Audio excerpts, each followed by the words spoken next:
Hi everyone, welcome to 5 Idea Chinese. This is our grammar lesson.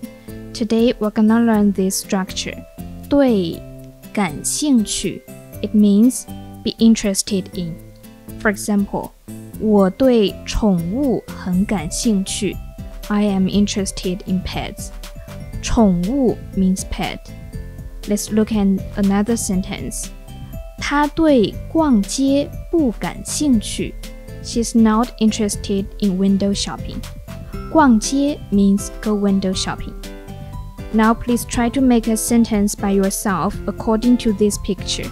How to say, are you interested in drawing?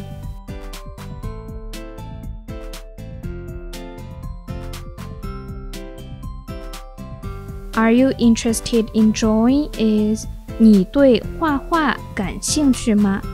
画画 means draw.Paint. Now let's look at this picture. Can you make a sentence according to this picture? How to say, is he interested in this book? We will see the answer in the next video. Now let's see the answer to the question I left last time. I haven't seen her before is 我还没见过她. Did you write the right sentence? Okay, see you in the next video.